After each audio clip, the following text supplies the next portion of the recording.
Hello, first partner! Didn't I tell you, madali lang yung quiz para sa'yo, di ba? Now that you're equipped already with our company credentials and project features, kapag si buyer decided na to purchase a property with you, their sales consultant, I'll walk you through with our convenient buyer steps. With these buyer steps, hindi lang convenience of the buyer in terms of the reservation up to their turnover, we'll also be discussing about how convenient it is for you to become a successful sales professional and how to achieve all your life goals and career dreams with First. Yan ay sa pamagitan ng ating sales package. This competitive sales package, hindi lang based on monetary, pero ikaw rin ay magkakaroon ng raffle and travel incentives. Once you'll be onboarded and accredited with First, you'll be receiving your mobilization fund. We'll be supporting you to your sales activities for you to create more networks sa mga tripping presentations mo para magkaroon ka ng sales closed at ma-receive mo yung next one, sales incentives. For every milestone or process, you'll be receiving a sales incentive. Kapag naman gusto mo na ma-achieve yung larger value of a reward, we have commissions.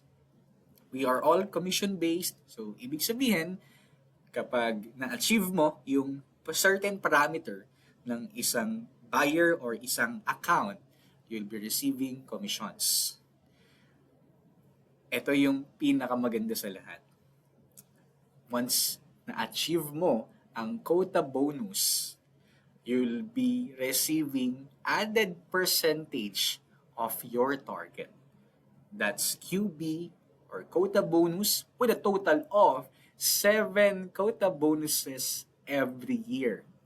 Kapag meron kang quota bonus, sigurado ako may marireceive ka rin na commissions, incentives, and mobilization fund. Kapag ikaw ay nakapag-join na sa First, kapag ikaw ay naka-achieve ng quota bonus, hit your 100% at least of your annual quota bonus, you'll be part of our raffle prizes.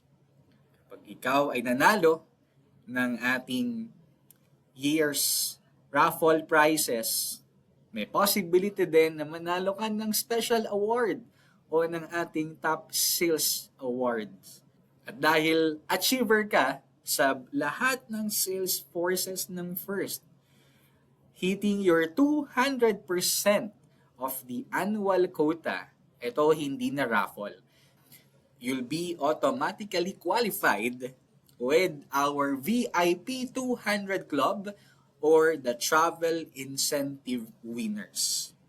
We have given travel incentives locally in the Philippines at the farm at San Benito, Amanpulo, Henan Resort in Bohol. While international travel incentives, achievers experience being in the Holy Land in Israel, being part also of our travel incentive in Florida, USA, and experience a Disney cruise package. And Tokyo Disneyland and Disney Sea, we have also given travel incentives in the tallest building in the world, the Burj Khalifa, and a 5-day stay at the Armani Hotel. Those are our sales packages throughout the years. And ikaw, you'll also be part of those achievers in First, achieving your life and career goals, plus being rewarded by these prestigious awards. So Paano ba yan possible mangyayari? Paano din ba magiging convenient ang buying and selling experience nyo with your buyer? Here with the first, number one, you have to qualify your buyers. Or should I say, prospects at first.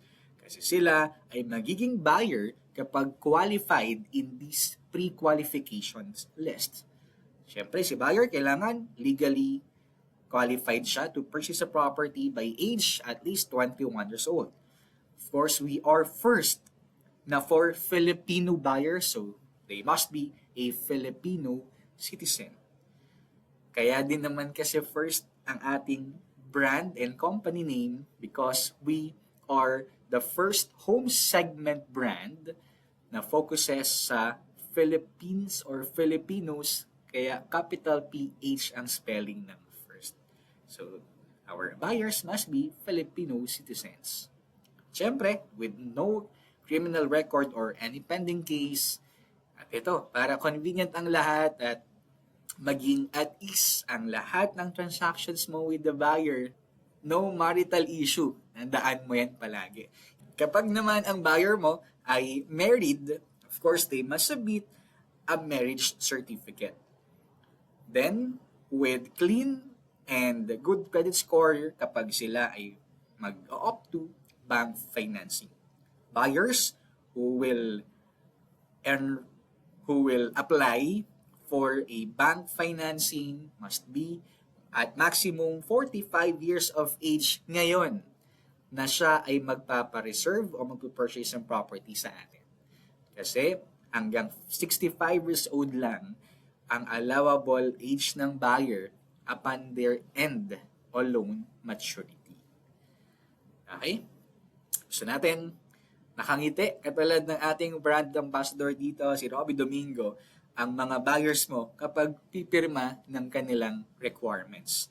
Of course, you have to walk them through with our documentation process, with our documentation requirements. And they must know na kaya po we are asking you to sign all these documents, to sign all these legal requirements dahil lahat po ito ay kailangan for your title transfer. Because that's our main objective here. Maging convenient para sa buyer ang paglipat sa kanilang property at pag-transfer natin sa kanila ng title. So that's our ultimate goal here with the convenient buyer steps. Not just because of the financing institution or financing process, but mainly for them to have an easier title transfer. Kaya kailangan nilang mag-sign ng requirements. And with the convenient buyer steps, we have here 5 main milestones or steps. At today, we'll be focusing sa 3 main: the reservation stage, contracted stage, and the booking stage. For the reservation, it's the official day 1 or official start of our buyer steps. Reservation stage will only require, madali lang to, 3 requirements. With these 3 requirements, 2 manggagaling kay buyer, yung isa manggagaling sa atin.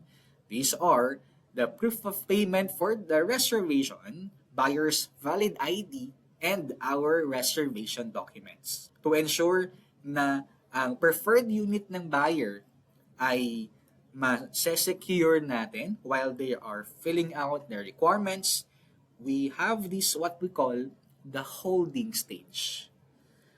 Okay?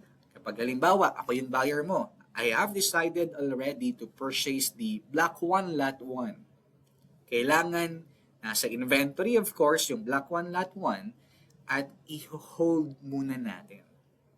Kung ako ay married, tapos aantayin ko yung sign o pirma ng asawa ko, kailangan i-hold muna yung unit kasi dadalhin ko sa bahay yung documents. So, ibig sabihin, we have here 48-hour period na yung unit naka-hold sa buyer mo, then within those 48 hours, kukumpletuhin niyang isubmit yung reservation forms. Okay, ano ang requirement para makapag-hold tayo ng unit? Kailangan ay holding information, so yung details ng buyer at details mo as the seller, and the holding attachments. Ano yung attachments? Once again, 2 valid IDs and proof of payment ng reservation fee. Complete all these 3 requirements, maho-hold na natin yung unit ng buyer at naka-hold yon within 48 hours or 2-day period. For our reservation fee are as follows. Buyers will transmit their reservation fee directly to the First Spark Homes Incorporated na developer BDO account. Developer name natin is First Spark Homes Incorporated, while as follows here are our brands. Alright, pwedeng direct bank deposit, pwedeng mobile app, pwedeng via GCash payment. Sa project sites natin, we have our QR codes for the GCash payment or Maya. Upon submission of the buyer's requirements to hold the unit, meron tayong 48-hour period para sa next requirement, which is the reservation documents. Okay? Sa 48 hours na yon, they must submit the reservation documents. Good thing about this, yung 48 hours ay working days. Ibig sabihin, kapag si buyer nag-hold ng unit on a Thursday, ang ika-48 hour niya will be sa Monday pa. Kasi sa counting ng holding ng unit, hindi kasama ang weekends at holidays. So kung long weekend, mas madaming time si buyer para siya ay makapag-submit ng complete reservation documents. And this is our reservation forms. Manggagaling lahat to sa atin. Kapag si buyer ay nakapag-hold na ng unit, magkakaroon ka na ng copy nito for them to sign and complete the details. We have the Conditional Purchase Agreement. CPA is a combined form between reservation agreement and contract to sell. Again, RA, reservation agreement, combined with CTS, contract to sell, equals the Conditional Purchase Agreement form o CPA. Ang CPA ay ang contract natin, and buyers will have to sign this contract with the provisions and regulations that of course we must follow. Katulad, halimbawa, na kapag officially reserved na ang kanyang unit, yung reservation fee ay non-refundable already. Okay? While the DOAS or Deed of Absolute Sale is our requirement for their title transfer. Those are requirements naman, of course, ng title transfer, but the DOAS. While the SPA form will only be qualified, while the SPA form will only be required kapag si buyer ay based abroad. Sila man ay OFW or an immigrant, dun lang applies yung Special Power of Attorney form. Kapag si buyer residing or working here in the Philippines, they not need to submit yung Special Power of Attorney form. Okay, sample, ako yung buyer mo, ako ay OFW in Taiwan. At least 3 years na ako in Taiwan para qualified ako at magsasubmit ako ng SPA form na authenticated. Anong pwedeng gawin? It's either pupunta ako ng Philippines, after magpa-reserve ng unit, pupunta ako ng Philippines at mag-notarized ako ng SPA form na ito. That's 6 copies. Kapag ako ay hindi makakauwi ng Philippines at nasa ibang bansa ako ngayon, I have to go to the Philippine Embassy there at mag-consularized ako ng SPA form. So, naka-red ribbon yon from the Philippine Consulate Office, kaya consularized. 5 copies ang naka-red ribbon or consularized. Again, Correct. Kailangan lang or required ang SPA form kapag si buyer international based. Now, we are pertaining to the SPA form na paper here. Kapag si buyer magsasubmit ng SPA form, ibig sabihin nun, sila na based abroad mag-a-assign ng person in the Philippines. Kanilang immediate family member na residing in the Philippines at yun yung pipirma sa lahat ng requirements niya. Ang tawag sa kanya ay Attorney in Fact or AIF. Ang AIF ang pipirma sa requirements ng buyer on their behalf, while to support legally na yun yung attorney in fact ni buyer, they have to submit the SPA form. Yung papel ay SPA, yung tao o person ay AIF. Okay, proceed tayo sa financing terms. We have here two options, cash payment and financing institutions. Now, kapag si buyer magka-cash payment, ang maganda dito, malaki ang discount. Okay? Plus, mas convenient yung submission ng requirements. Buyers for cash payment, pwedeng mamili between spot cash or deferred cash. Pero dahil isa kang sales consultant na alam mo na si buyer ay mas magkakaroon ng malaking discount doon sa spot cash compared with the deferred cash, ikaw mismo ang mag-o-offer sa kanya nung spot cash. Ma'am, sir, kung gusto mo na larger discount, meron kami spot cash. Kapag po nagsettle ka ng, for example, ang unit mo ay 2 million pesos, then you will settle yung amount na yon in cash or straight payment. This month, magkakaroon ka po ng 7% discount nung payment mo. Magkakaroon ka po ng 7% discount nung total amount. So, 2 million ang total contract price, total amount nung unit, then 7% discount, magkano ngayon ang discount ng buyer? 140,000. That's their discount.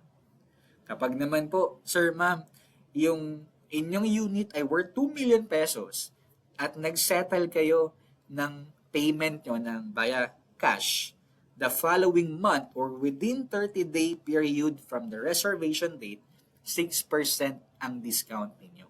So, this month po natin isettle para 7% discount kasi kung the following month, 6% na lang. Okay? Sabi ng buyer mo, parang medyo mabigat sa akin kapag isang bagsakan. Pwede bang cash payment pero within 1 year? Pwede. Kasi meron tayong deferred cash. Sa deferred cash, hindi mo then i-offer yung 24 months kaagad para si buyer magkaroon ng option at makita niya na very much flexible ang ating pay terms.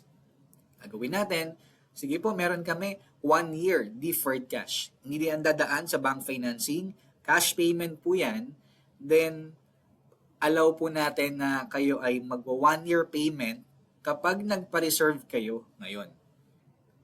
Kasi kapag po hindi, 10 months na lang. Pwede ba yon? Pwede. Kasi maximum 24 months yung deferred cash. Kapag sabi ng buyer mo, sige, gawin natin, magpapa-reserve ako ngayon, pero I'll pay my deferred cash ng within 15 months. So, nakipag-negotiate siya, sabi niya 15 months to pay yung deferred cash. E di, masaya tayo. Kasi, 15 months to pay lang. Compared with dun sa longest natin na 24 months. Diba mas favorable yon para sa buyer at sa atin na salespersons? Bakit? Kasi, madaling ma-achieve ng buyer yung milestone o yung step for them to turn over dun sa unit kapag available na yung house construction nila or fully constructed na yung unit niya. Kapag naman, sa part natin as sellers o salespersons, yung buyer na makakapag-comply ng at least 5% of their payment, booking stage ang milestone mo agad. So, 50% ng commissions pwede mong ma-receive. Or, kung deferred cash payment, mas mabilis mong pwedeng ma-receive yung 80% ng commissions compared with the bank financing.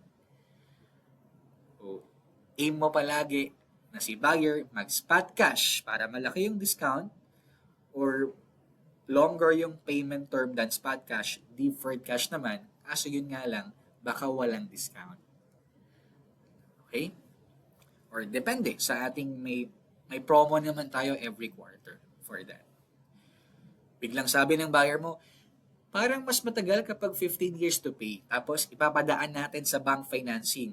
Pwede ba yun? Yes, ma'am or sir. We have here the bank financing. Ang pwede ko pong i-offer kapag nag-settle po kayo ng 20% of the 2 million. Magkano yung 20% ng 2 million? 400,000. So, isi-settle ng buyer yung 400,000 ng spot. Isang bagsakang settlement, sila ay magkakaroon ng 10% discount based doon sa 400,000. That's 10% of spot amount discount kapag sila ay nag-settle with the bank financing. Okay, so ano yung 10% ng 400,000? That's their discount. Kapag si buyer naman sabi na mag-settle ako ng 400,000 pero next month sa next sahod ko. Basta within 30-day period from the reservation date, still they have 8% discount from the 400,000 or spot 20%. Okay? May ibang buyer dyan sasabihin, parang baka pwede naman 200,000 lang yung aking isettle ngayon. Pwede mong sabihin na, sige po, kapag nagpa-reserve ka this month, 200,000 yung iyo pong ibibigay. So that's about 10% down payment. Kapag 10% po ang down payment mo, nagpa-reserve ka ngayon, i-allow po kita. Ano yung maganda doon? Kapag 10% down payment with complete requirements, yung 80 to 100% of your commissions, pwede mong ma-receive. Basta ang maganda, si buyer qualified, maa-approve sa bank financing para makuha mo agad yung 80% to 100% of their payment. Isa pa, 5% ang kailangan para mag-book natin yung account. Eh naka 10% agad si buyer. So, meron kang qualifier kaagad for the quota bonus. Ang gist ng ating financing terms is for you to offer this with the largest discounts kay buyer. And not just percent, and let them decide kung ano yung kanilang pipiliin. Kasi syempre, pipiliin nila yung longer yung term. Not knowingly, wala na silang much discount. So you as a sales consultant offer yung terms with a larger discount para ma-receive mo din yung commissions and quota bonus for you. Okay? That's our financing terms. For bank financing, we have here our bank partners, mainly the China Bank Savings and Bank of Commerce. These two banks approve buyer's loan application even 0% ang house construction. With the other banks, may certain percentage tayo requires for the house construction before silang mag-approve. So, our bank team, internal department will be guiding our buyers na sila ay directly coordinating with the account officers ng bank partners natin. So, mag-guide si buyer kung ano yung requirements na kailangan nilang i-comply. Kaya umpisa pa lang, pre-qualify your buyers para maging smooth and convenient yung ating documentation process, most especially kapag sila ay for financing institutions. Katulad ng Pag-ibig Financing. Yes, we offer Pag-ibig Financing. We have at least 20% down payment required for Pag-ibig Financing. Sa bank, 10%. Sa Pag-ibig, 20% down payment. Yung 80% remaining, yun na yung loanable amount for Pag-ibig financing. While we don't have or we don't offer in-house financing, wala po tayong in-house financing. So, meron tayong cash payment, merong bank financing, and Pag-ibig financing. Officially, si buyer ay marireserve sa Block 1, Lot 1. 3 to 5 days from their official reservation, marireceive nila ang welcome call or welcome email notifying them that you really reserve a property, your soon dream home sa First. It's your dream home. Very soon, it will become reality. At kapag nakapagpa-reserve na si buyer, next process natin, contracted stage or what we call the CS stage. Simple lang ang requirement for the contracted stage. 5 proofs. These are supporting documents that will come from your buyer and first down payment. Okay, yung dalawang yan, to add with the reservation forms, itong reservation, magiging contracted stage na yung milestone ng buyer mo. Ang maganda dito, yung first tranche o first release ng iyong commissions ay manggagaling sa contracted stage. We don't have commissions sa reservation stage. Incentive lang yan sa ka-allowance. Pero yung larger amount, which is commissions, magsisimula sa contracted stage. Pag si buyer magsasubmit ng 5 proofs, tandaan natin, kailangan ay valid lahat at yun yung actual requirements that we'll submit. We may submit naman na photocopy yung ibang mga 5 proofs requirements natin. Tulad ng proof of identification. Check muna kung valid pa as per the date of validity dun sa ID. Tapos kung syempre, with signature ng buyer sa mismong ID nila. 2 primary issued IDs ang kailangan nating isubmit. Kapag isa lang ang primary issued ID ng buyer, pwede kang mag-submit alternatively ng option 2. 2 secondary ID plus isang primary ID. Next proof, we have the proof of billing. This is required most especially for bank financing. Tapos, merong sketch map. So, we'll know kung saan yung actual residence ng buyer here in the Philippines para yung mga credit investigator na mag-check kung sila pa ay qualified sa financing institution, pupuntahan ng madali yung kanilang residence. Yung sketch map, hindi na yan required for cash payments. Kaya, mas convenient kapag spot cash or deferred cash kasi maliless yung requirements. Okay? Lalo na kung proof of income. Third natin na requirement or proof ay proof of income na only required for financing institutions. Bank financing or Pag-ibig financing. Again, hindi ito required for spot cash and deferred cash kaya yun yung magandang i-offer sa buyers natin. Aside from the larger discounts.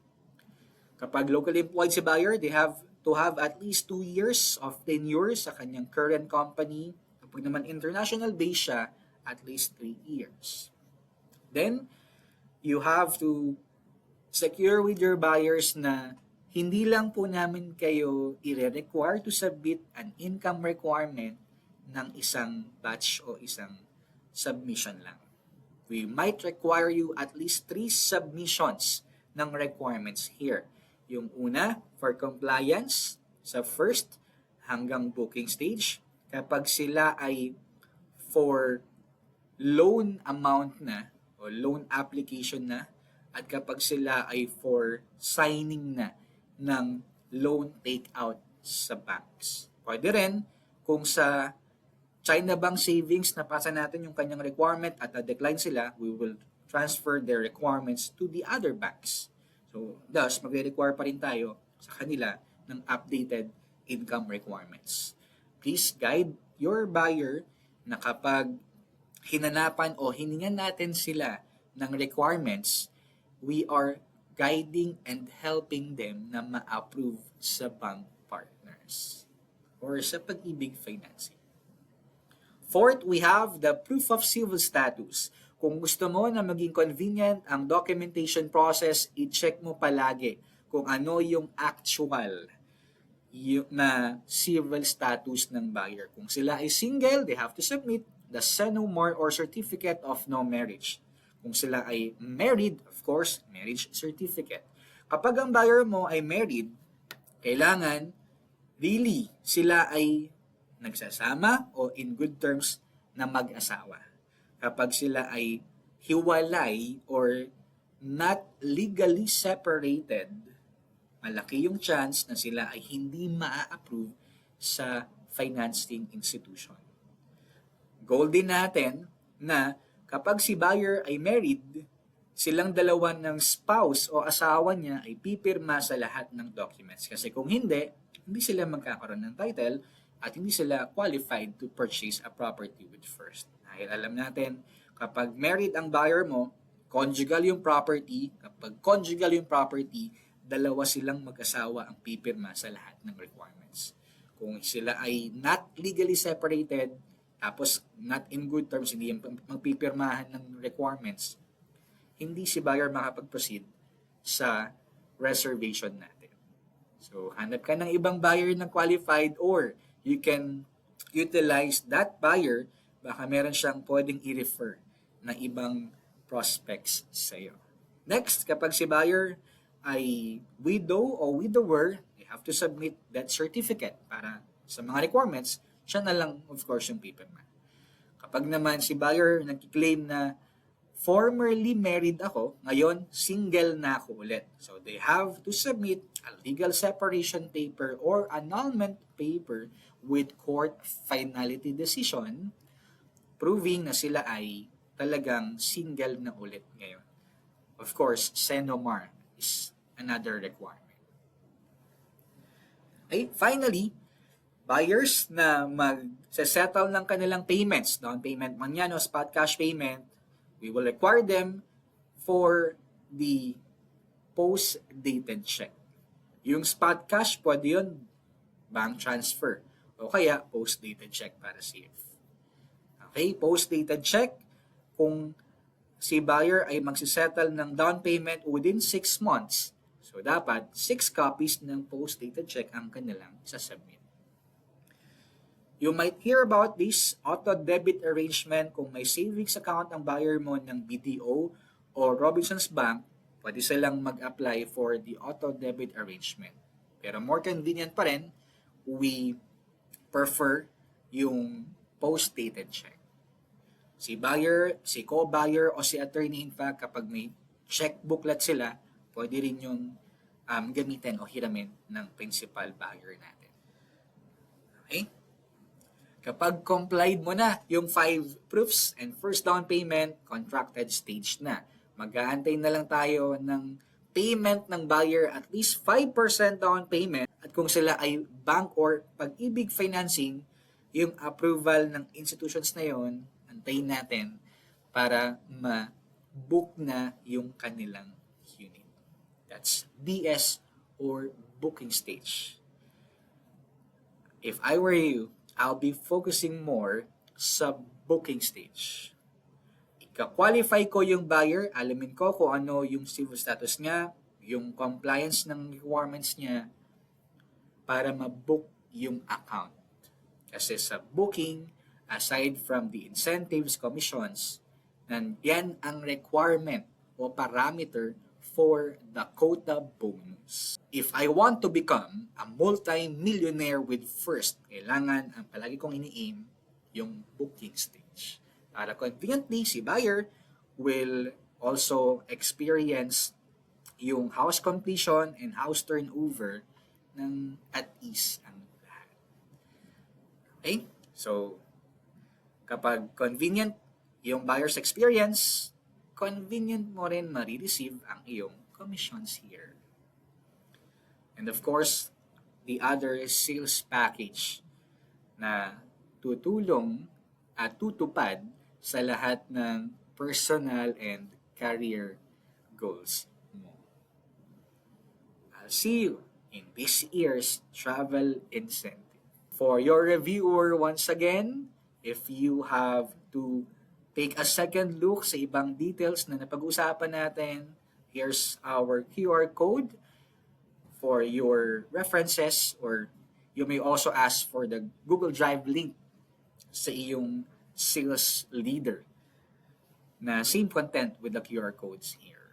You are almost at the completion ng ating online training program. And after this, you'll be answering once more a pop quiz at magkikita-kita tayo ulit sa ating face-to-face training sessions. Kaya naman, first partner, we're excited for you to be part of the fastest growing developer in the Philippines, and we're excited to witness your growth, your success here in the home of Many First.